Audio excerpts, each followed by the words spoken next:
Kemudian yang saya hormati, niki rembakan dan alhamdulillah karena Habib Ja'far terkenal loyal kalian negara. Insyaallah niki wonten luar biasa dan merestui kalau makam Habib Ja'far terbangun.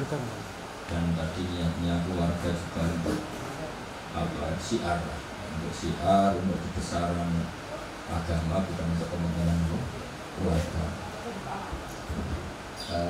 Pesan kula kalian keluarga dan para penggemar Habib Ja'far bahwa sejarah atau biografi beliau harus tetap terukur sesuai pengalaman-pengalaman keluarga atau orang dekat. Ini penting kula aturaken dan kapanpun saya akan kampanye seperti itu, karena sejarah orang meninggal itu terserah yang hidup. Seorang lagi sejarah orang yang sudah wafat itu terserah yang masih hidup. Sehingga gara-gara orang yang hidup juga ingin Rasulullah SAW itu mati-matian meluruskan tentang Nabi Ibrahim. Kalau Nabi Ibrahim ada cicit namanya Yahuda bin Yakub bin Ishak bin Ibrahim. Kemudian Yahuda ini punya versi yang seakan-akan Ibrahim itu ala Yahudi, seakan-akan. Sehingga Quran diambak engkang menjawab maka Ibrahim jauh balas. Untuk barokahnya cucu yang bernama Rasulullah Muhammad SAW, beliau Islam secara benar, beliau bertauhid secara benar, beliau bertasbih secara benar, beliau berdakwah secara benar, dan memaklumatkan kalau yang saya lakukan ini millata abikum Ibrahim. Jadi ini penting kulaturakan sehingga terus mau tidak mau cocok status Ibrahim terangkat lagi sampai dinu Ibrahim, karena dimaklumatkan Allah anit tapi millata Ibrahim. Terus pengalaman dari sejarah itu juga pengalaman tentang sejarah Gus Dur atau sejarah tokoh-tokoh besar. Artinya itu saya mohon dari keluarga ini punya baku, punya standar versi yang sampai anak cucu kita ini yang dipakai adalah standar. Utamanya ya Habib Lutfi, Habib Umar, yang dari Muhyiddin, dari keluarga Habib Bikin, dari penderek dan lain. Supaya ada yang bertanggung jawab terhadap versi standar itu. Meskipun versi yang lain mungkin tidak bisa dihindari. Mohon betul apa-apa santai. Terus ini pesan pulau.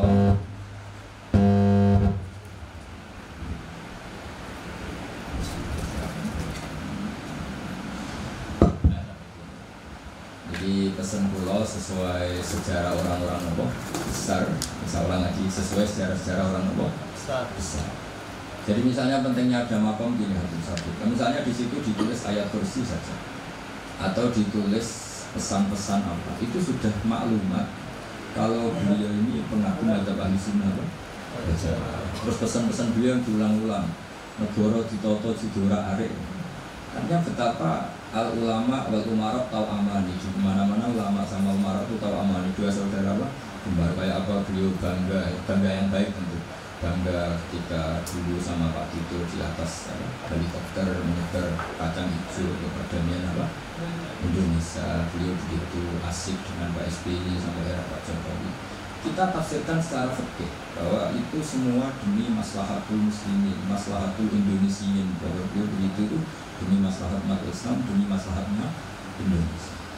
Dan itu dibuktikan dengan fakta beliau itu tidak suka dulu. Secara saya ngono, produk sing roh duit itu gitu. Kan beliau tidak punya gedung yang mewah, rumah duit dibagi-bagi, tidak punya rumah sampai waktu. Ini semakin meneguhkan bahwa semua itu limaslahatil ammah, untuk kepentingan orang. Jadi nanti ini ada Habib Rahman Asgaf, juga ada Habib Zainal Abidin Al-Jufri yang alumni pondok. Nanti merasakan beliau itu dari segi fikihnya, bahwa seperti ini dilakukan ini limaslahatil muslim atau limaslahatil ammah. Dan tafsir ini penting. Saya dulu pernah diundang di Balnya Gus Dur. Yang saya puji adalah ketika Gus Dur lengser dari presiden dan banyak loyalis beliau berani mati, beliau milih lengser, yang penting Indonesia tidak berdarah. Ini persis ketika Rasulullah memuji itu. Ya maknanya persis itu ya semangatnya sama lah, tentu dengan kualitas yang beda. Ketika Rasulullah memuji Said Hasan, inna biha adalah sayyidun wala Allahu yuslihu bi baina fi'atin azimatin. Sekedar redaksi tidak ala tapi wa inna Allaha yuslihu bi baina fi'atin azimatin.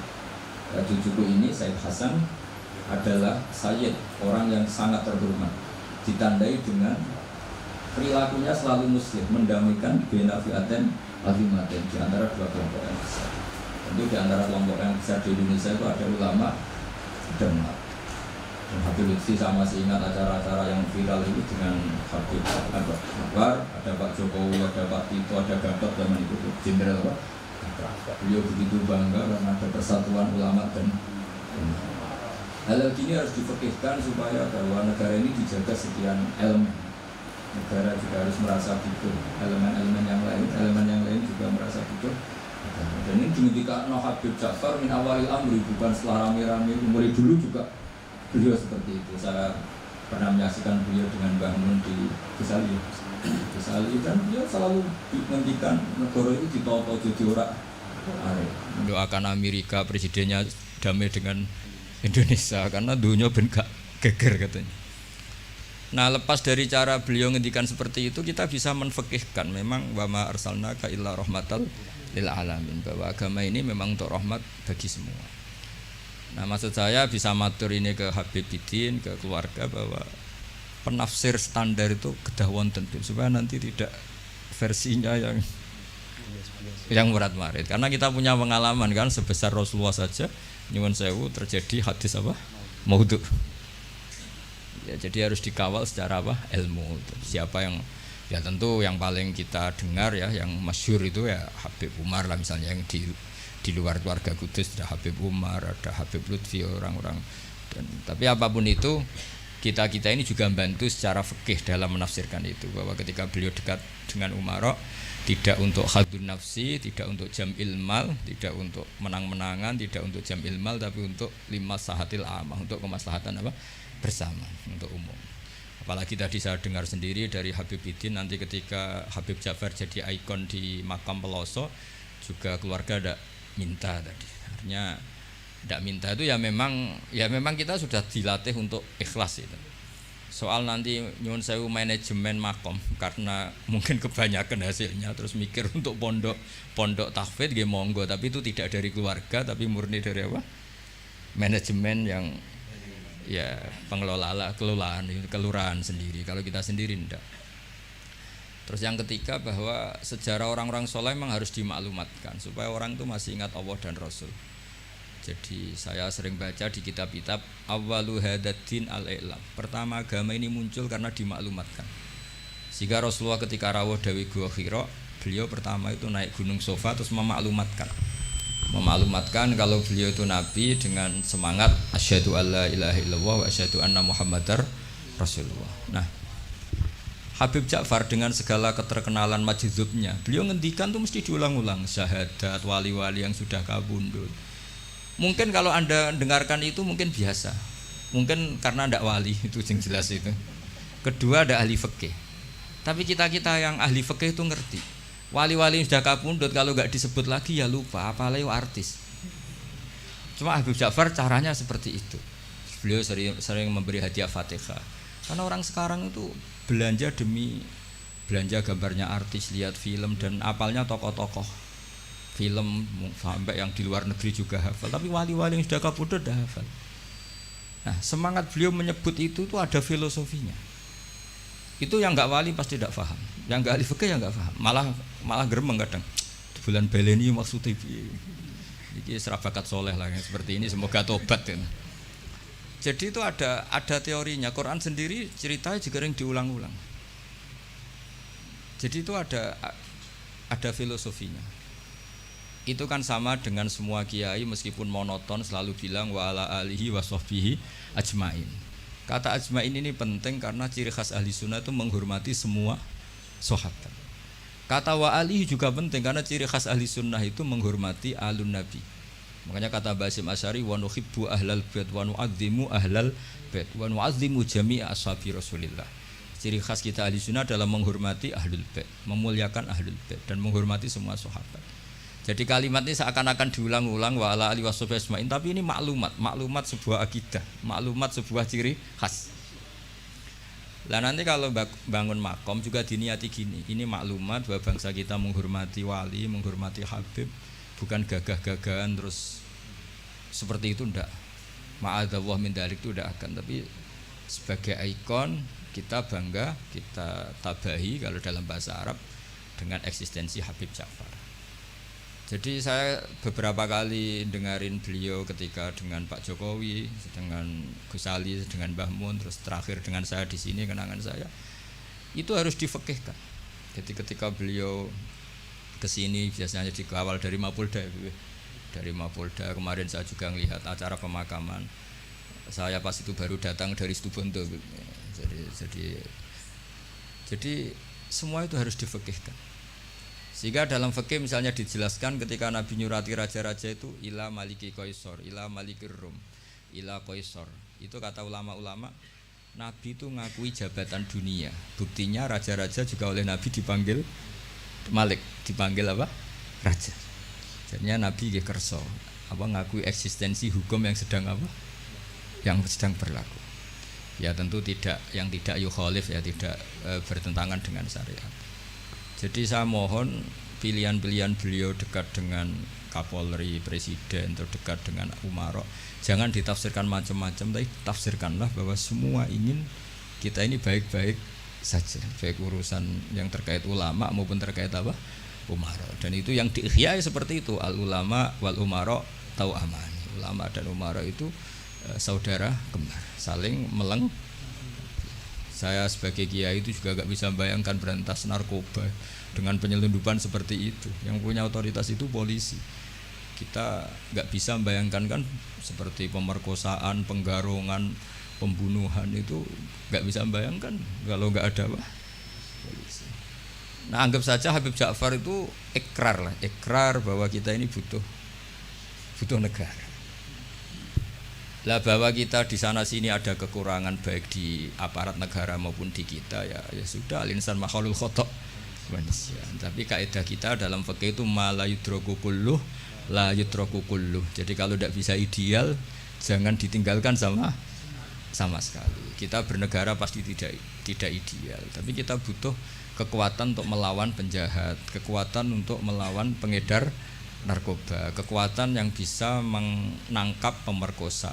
Nah, kekuatan-kekuatan itu adanya di kepolisian. Sama kita butuh kesejahteraan, ben ono sing mikir menteri keuangan, Menko apa. Kita butuh kesehatan, ya ada yang mikir yaitu menteri kesehatan. Karena kalau sing mikir kiai terus bentuknya kadang-kadang kayak rondo jimat gitu. Nah, sing ra tepak terus rondo dukun itu. Jadi repotnya kesehatan kalau yang mikir kiai itu nak tepak ya donga, nak ra tepak ya rondo gitu. Jadi ini kula suwun sekali, saya mohon semohon-mohonnya sama keluarga Habib Ja'far, utamanya sama Habib Umar Al-Mutahhar yang beliau lama sekali di situ, sama pendereknya Habib Ridho Khirit ya. Habib Ridho Khirit. Saya tahu banyak beliau karena memang saya termasuk orang yang mencintai beliau. Coba tafsir-tafsir fikih ini kita hidupkan supaya enggak ada tafsir yang macam-macam gitu. Jadi iya gimana? Kalau saya ya kan, Habib Ja'far mendingan jaringan. Ya kan? Mungkin kalau Abu Umar itu terlalu sibuk, ya kan? Jadi kan punya orang yang bisa menulis sejarahnya Abu Ja'far, jadi kan yang mengkoreksi. Oh ya, saya yang pokoknya yang bagian fikih insya Allah saya ikut bibitinnya nanti. Itu lebih bagus. Jadi versi-versi yang tadi kayak beliau dekat dengan Pak Jokowi, jangan dilihat karena Pak Jokowi presiden top. Bukan, dengan Pak Polisi pun, dengan camat pun, atau dengan rakyat kecil pun beliau. Jadi ini semuanya dalam konteks. Saya bersaksi ya Mbah Mun. Banyak orang bilang Mbah Mun mesti ya para wong presiden kan keren. Mbah Mun ditamoni KUA itu ya hormat. Ditamoni polisi, tentara yang kopral pun hormat. Cuma orang-orang hasut ngiranya agak tunggale nak para kebek presiden. Tapi kita kan bersaksi sebetulnya kan dengan siapapun beliau juga hormat. Jadi nanti istilahnya kalau di buku sekarang itu testimoni. Jadi nanti yang kesaksian Habib Umar monggo, Yekidin monggo. Tapi nanti semua itu dikawal secara fikih. Karena kalau dikawal fikih ini awet. Saya beri contoh ya betapa pentingnya fikih. Rasulullah Shallallahu Alaihi Wasallam itu kalau dahar itu sering di luar rumah. Dan cara dahar itu enggak priayi menurut ukuran orang-orang priayi. Orang priayi itu kalau dahar kan dinampan terus pakai sendok. Nabi itu dahar kayak umumnya orang. Tapi itu dianalisis sampai ada orang lewat tuh ini ngaku Nabi kok cara makan seperti itu. Tapi kata ulama-ulama itu penting sekali. Karena Nabi jadi Nabi setelah kecelakaan orang seperti Nabi Isa dituhankan.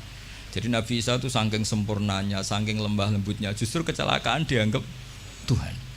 Sehingga trauma dari itu Nabi itu sak urip-uripe sak gesang-gesangnya menunjukkan kalau dia seorang manusia. Nate sholat 4 rakaat itu kali rakaat ditakdir dilupakan sama Allah supaya kelihatan basariahnya. Jadi ini harus dibaca secara fikih. Sama misalnya kita melihat orang alim allamah atau habib wali kok mangan di warung, itu bentuk penghormatan pada wong cilik. Tapi kalau yang nafsiri orang yang agak ngerti fikih dianggap nak dalam agak apa dianggap beda bakule ribet kan. Jadi penafsiran ini penting sekali. Nah, akhirnya ulama-ulama kenapa Nabi dahar di depan umum?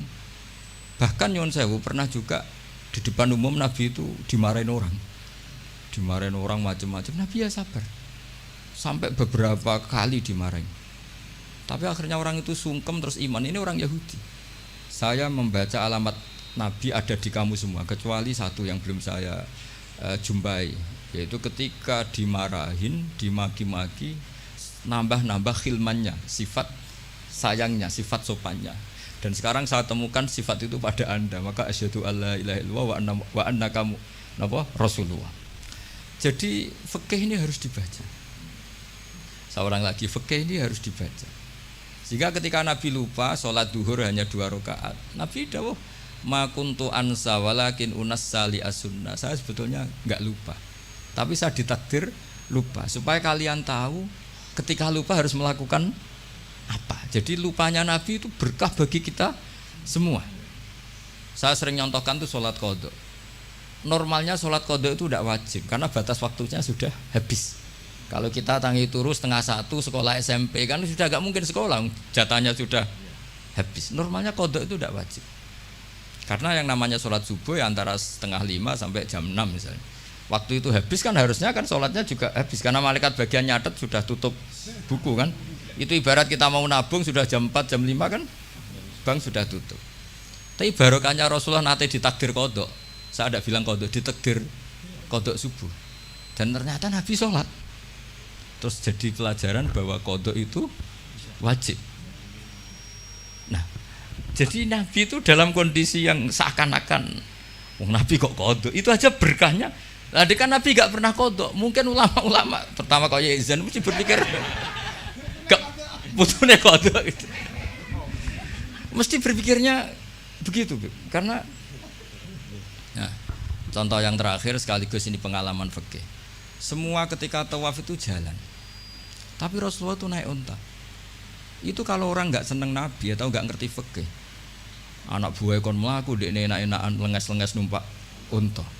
Tapi barokah para penafsir fikih akhirnya diketahui bahwa tidak termasuk syarat sahnya tawaf harus jalan. Buktinya Nabi naik unta. Akhirnya kita pakai kursi roda punya dalil, yang agak sepuh pakai skuter punya. Coba kalau dulu Nabi jalan kaki, akan dikira syarat sahnya tawaf harus jalan kaki. Jubah juga gitu, bibitin jubah, baju hem kayak gini.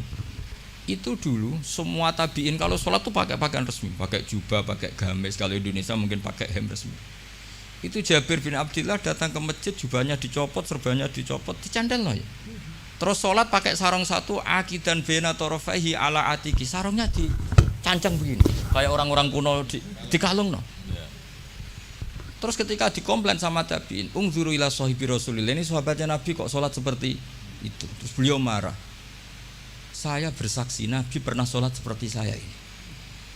Akhirnya barokahnya itu orang tahu batas minimal aurat, yaitu mabena surah. Andai kan semua sholat mulai dulu jubahan pakai gamis, pakai hem, akan dikira syarat sahnya harus seperti ini. Tapi barokahnya itu orang yang pakai celana seperempat ngisore dengkul pasangon atau pas apa di sawah, bisa sholat karena memenuhi syarat. Jadi itu hebatnya Rasulullah SAW. Jadi ketika beliau dengan standar gamis imamah yaitu kondisi terbaik karena pakai pakaian ketika pakai sarung diikatkan juga kondisi terbaik karena itu maklumat ilmu bahwa ini standar minimal untuk satrul aurah. Itu hebatnya Nabi. Pas pakai pakaian resmi ya adnal halat, pas pakai pakaian paling minimal juga a'lal halat. Jadi kemana pas pakai a'lal halat ya a'lal halat, pakai adnal halat juga a'lal halat. Jadi artinya Nabi ketika pakai kamis, pakai imamah juga kondisi terbaik karena pakai pakaian.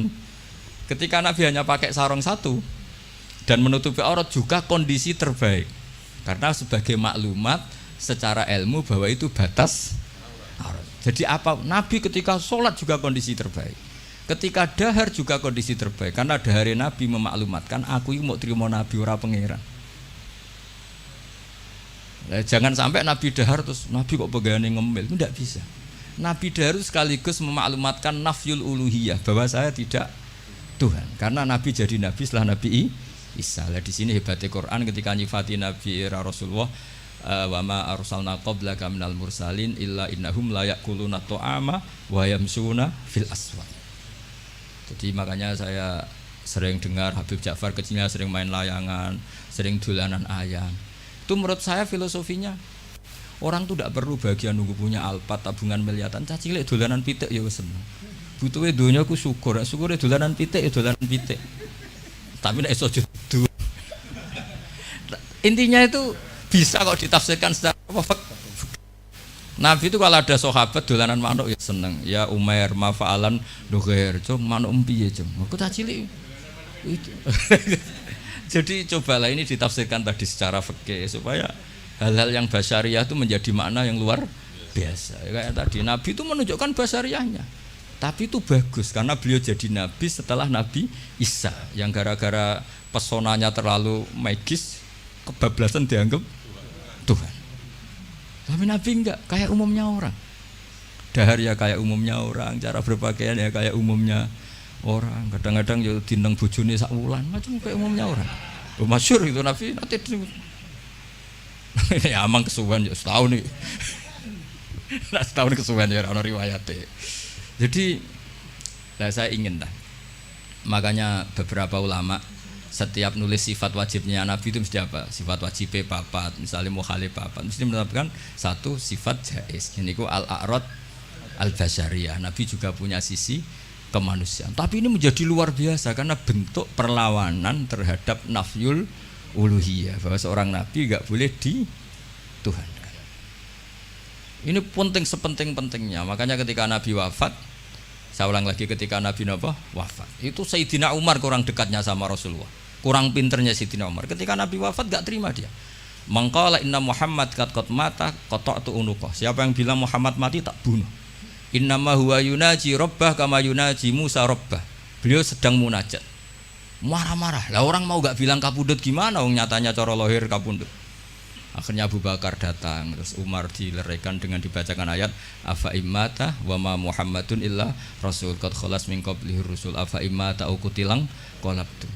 Jadi ketika Nabi kapundhut dengan cara yang wajar, itu juga mendapat derajat yang setinggi-tingginya karena itu bentuk maklumat juga bahwa beliau adalah tidak Tuhan. Andai kan Nabi kapundhut kayak Nabi Isa diangkat ke langit, juga bisa saja jadi tragedi di Tuhankan, dan beliau itu orang paling enggak ingin dituhankan. Jadi semuanya ini spesial itu. Apa semuanya ini? Jadi yang biasa saja itu spesial.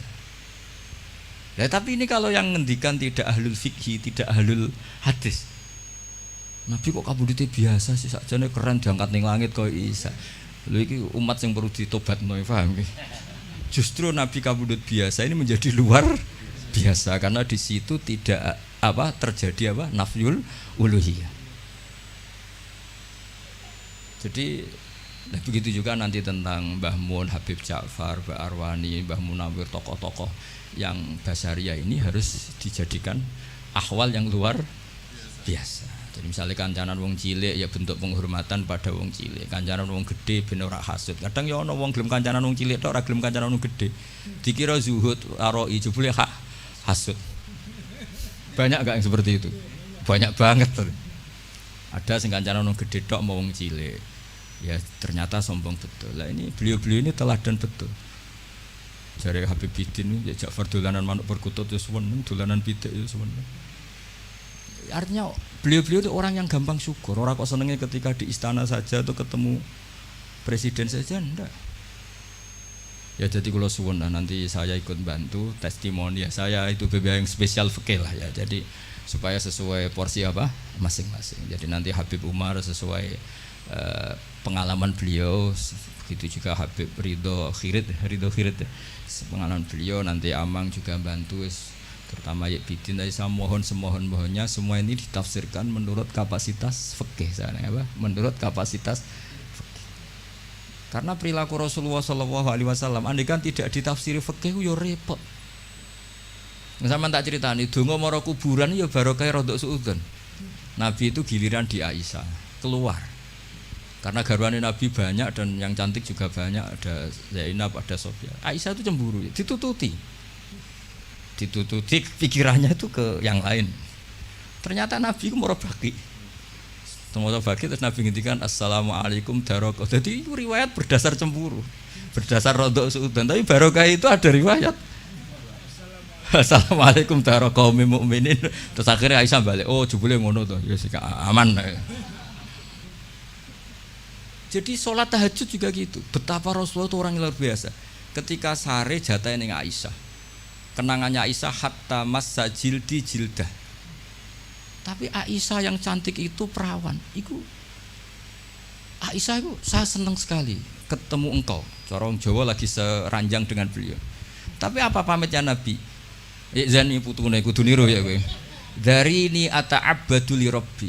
Aku kei hak, aku tak ambek pangeran. Dari ini ata'abbadu li rabbi. Terus salat.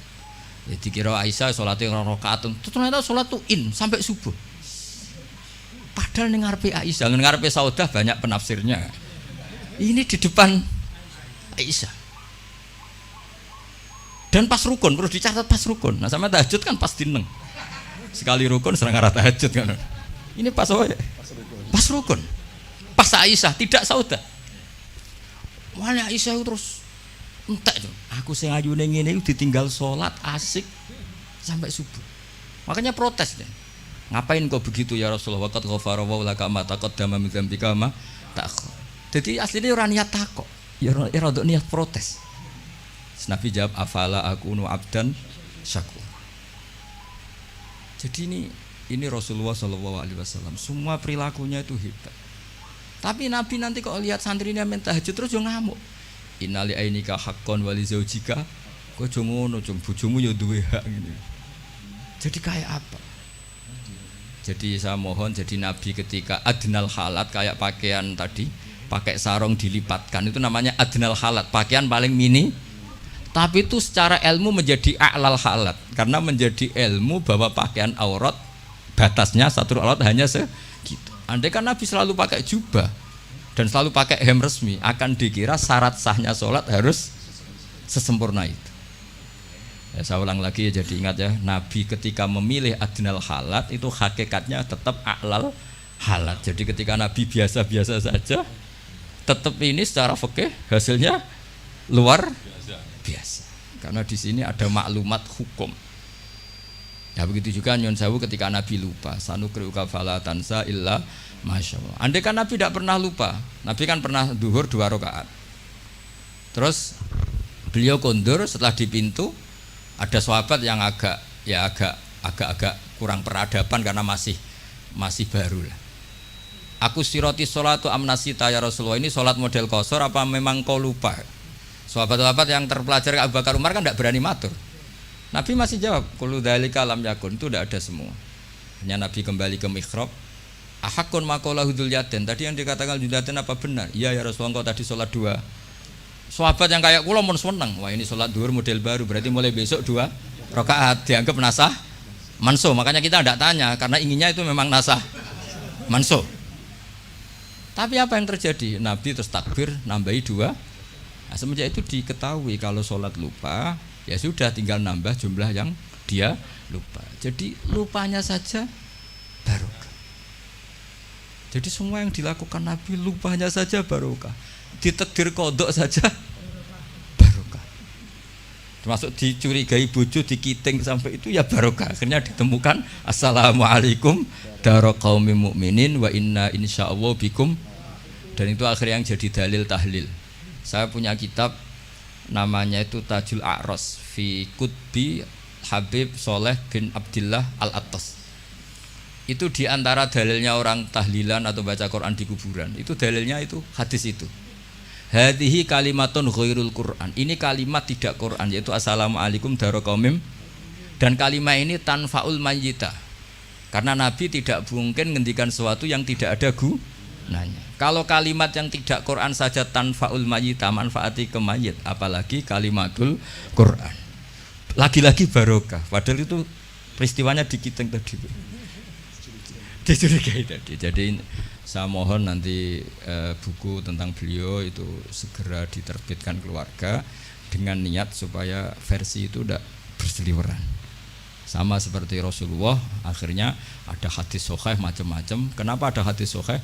Supaya yang maudhu ini tidak berseliweran. Nggih, ngatur mawon matur nuwun sangat. Assalamualaikum warahmatullahi wabarakatuh.